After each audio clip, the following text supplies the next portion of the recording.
Hi, my beautiful souls. This is 10. You're listening to Tenebris Gate. And, a lot of this is just a dialogue. Like, I'm processing things. I'm understanding things in a better way. I think the goal always for myself is personal transformation and finding a way towards wholeness. And I hope that some of what I say is a positive influence on you.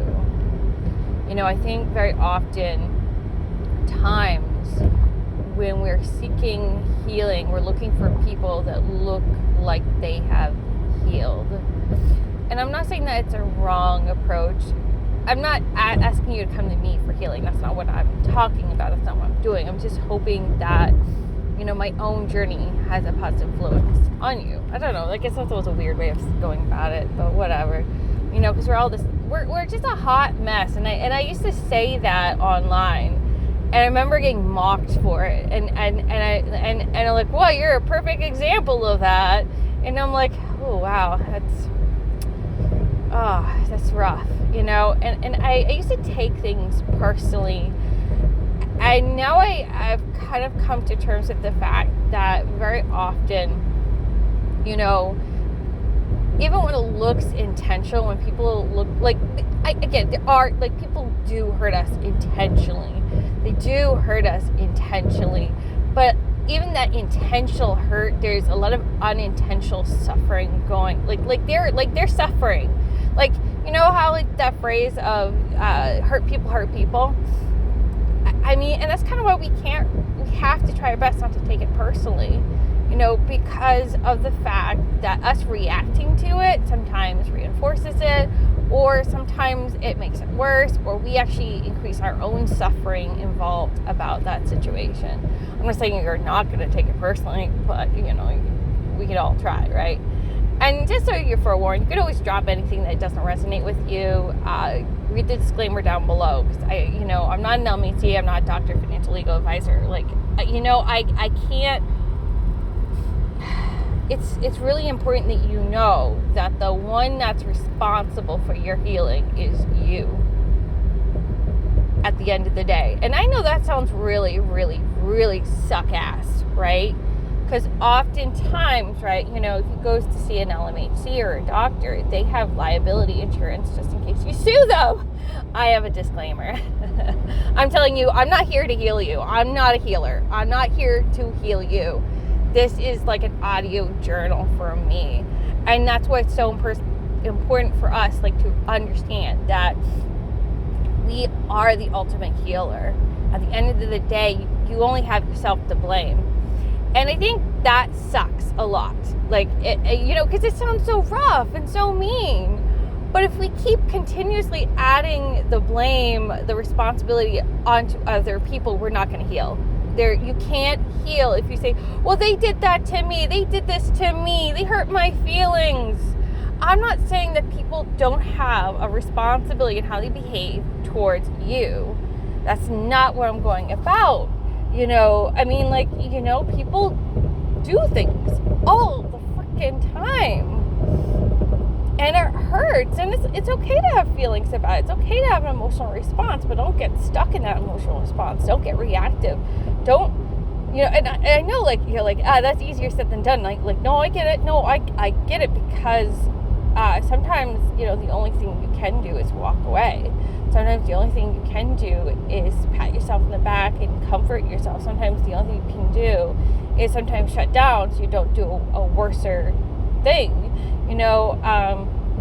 that's regrettable. There's a lot of people out there who have done things that they regret now because they didn't develop any coping skills, that, they didn't deal with their trauma before their trauma dealt with them, And a lot of times we as society, we're not a very forgiving society. You look at our society as a whole, we're actually,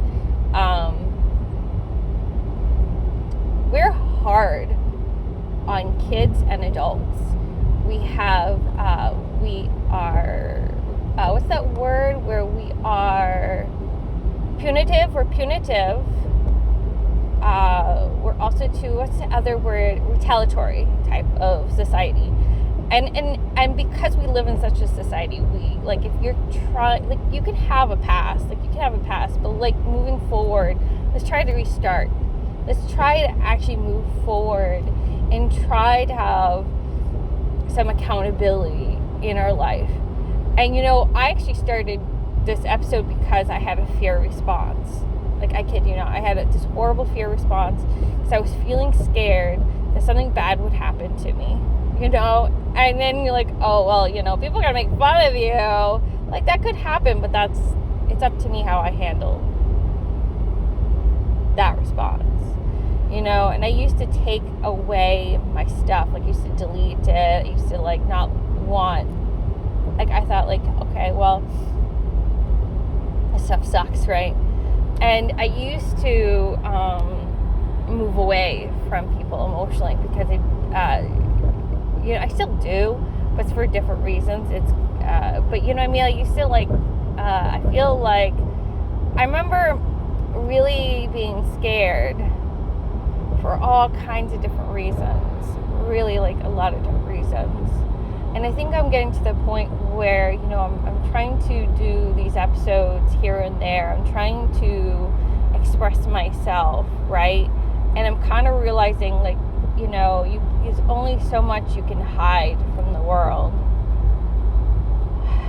before that trauma comes out and forces you to be seen, because the trauma will deal with you, right? Like, because, like, you're gonna, like, if you don't express yourself, it's gonna come out in different ways that's toxic to you, that will make you known for something else you don't want to be known for. And that's always in the back of my head. Like, I'm kind of, like, realizing, going, like, okay, so this is really important for me to have a voice.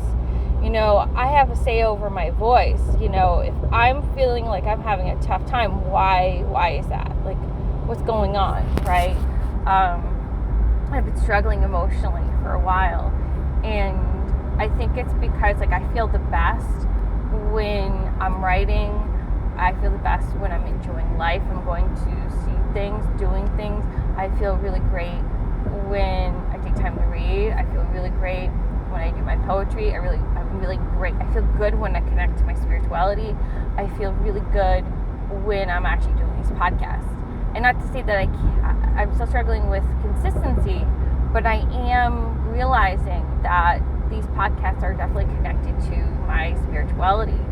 And I'm finding, like, it's okay if these episodes are messy. Like, it's totally okay. Like, it's totally okay. But, you have to contend with the fact, though, girly, that you cannot allow fear to determine your life. And it comes back down to, like, we are accountable to ourselves. Like, at the end of the day, we are the ultimate healer. At the end of the day, we can't put the onus on the universe to make our world safe enough for us to come out. We can't put the responsibility for the universe to heal us. Like, the universe is going to put their energy forward, like, their chips in for us. But at the end of the day, it's really ultimately, like, that's, like, it's my responsibility to make these episodes. It's my responsibility to do the things that make me feel whole, that make me feel well. I used to be that type of person that used to, like, I still kind of here and there fall into that trap, but I'm like, I remember pinning the blame on the donkey a lot.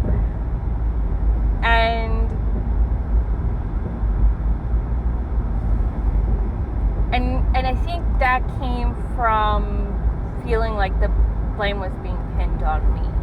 And so it's mimicking that and putting it out into the world.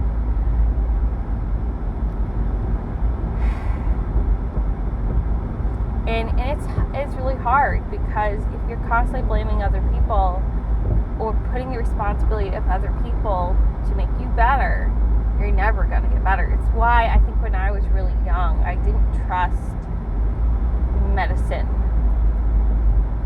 I didn't understand the value of medicine. Not to say that, like, medicine isn't important, like, we shouldn't use medicine, right? But it's the reason why I didn't trust marijuana and other things that are like marijuana, because I saw people over relying on it to make them feel better. And I think that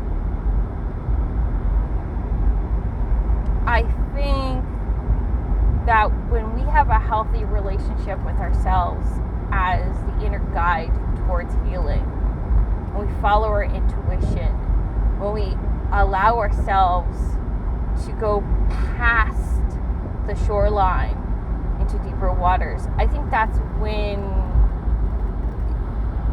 medicine's the most effective. Because I remember reading the research studies on medicine and saying like if you take a medicine, it's really only good for 6 months to a year, maybe 2 years tops, because it's giving you that buffer, that breathing space. And I'm not saying like there aren't people that need to be on it for most of their life. I mean, if that's their path, there's no judgment there. But I'm saying like if you're going to take it for the rest of your life, also to know that's really important for you to trust your inner guidance, and to trust your inner guidance to bring you where you need to go. Because some people have to be on insulin for the rest of their lives. That keeps them healthy, that keeps them safe physically, health-wise, and they should be on insulin if you have diabetes.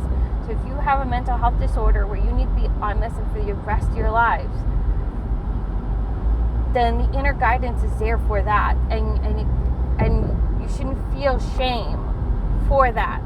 So just so you know, like just because like when I was younger doesn't mean that I don't see the value of medicine today. Like I know it's important now, but I remember as a young person I had a hard time trusting medicine because of people abusing things, and even in my late 20s, I saw it being abused, specifically pot and other things, and I had to leave friend groups because of that, because I wanted to somehow actually, I think, escape my own dependency on things outside of myself for healing. And I didn't quite know how to do that. And I'm still struggling with that in some ways, because I think I do over rely on circumstances to be a confirmation that everything is okay, to be safe. It comes down to trust, right? And we also do need inner trust in ourselves, and yes, trust on the greater source of all that is, that we're safe. But I think we need to learn to trust ourselves too, because that's part of when we follow our inner guidance, we actually have to trust ourselves. And that's a hard thing to do, especially for people like me who are constantly waiting for things to go wrong. Like sometimes I question my own choices, because I'm thinking, well, something bad will happen if I do this and that, and maybe I'm wrong. I hesitate on so many different things because I think, well, that's not going to work out. It's not going to work out. It won't work out. But again, it comes down to I can't constantly live my life like that. I have to start wrapping up, because I do have always a time limit. It's like really frustrating. It's really hard, but that's why these episodes are so short, is because I'm making some brave steps here, but at the same time, I still have to work within my limitations, So I really do appreciate the listeners that I have right now. I want you guys to know that, because when I look at how many subscribers I have, I think that, to me, that's a big deal. Like, I feel like that's a big deal. And I want you guys to know that this world is pretty scary. It's legit. Like, it's legit. But we can't live in the framework of fear, because it stops us from doing a great work in our lives. Like, you cannot allow fear to dictate the kind of things you do in this world, because there might be a good reason we need you to do your work. You know what I mean? And so that does mean that you need to follow your inner guidance. It does mean that you have to trust yourself. It does mean that you also too have to be responsible onto yourself. It means that you are the ultimate healer in your life. And I know, I get it, that really sucks. I hate it too. I really strongly don't like it, because I would love to put my head in the sand right along with you guys. I want to do it a lot, especially when I'm really tired and I'm really overwhelmed. But I'm going to try to do these episodes, because I kind of realized, putting my head in the sand has way worse negative consequences. Because it comes right down to the fact, I had like a couple wake-up calls recently of my emotional well-being. And I realized, as scary as it is to admit to myself, it's like I need to start doing exercise. I need to start taking care of my physical health more. I have to start using coping skills, so I am motivated to do to take care of my, this is stuff that I have to start doing, because I am the ultimate healer. I am responsible for whether I'm healthy or not, physically, emotionally. I'm the one running this ship called 10. So I'll probably be doing these episodes here and there again, because I'm trying to get fit physically. I'm trying to get spiritually fit again. I'm trying to get emotionally fit again, because I genuinely care about myself. Yeah. So I just want you guys to know, we're in it together. Whatever the weather, we're in it together. And I know that's a kid reference, but check out Weather Hunters. It's a great phrase. I love it so much. All right, love and light, marry me, blessed be, I'm into good health, and we're in it together, whatever the weather, man.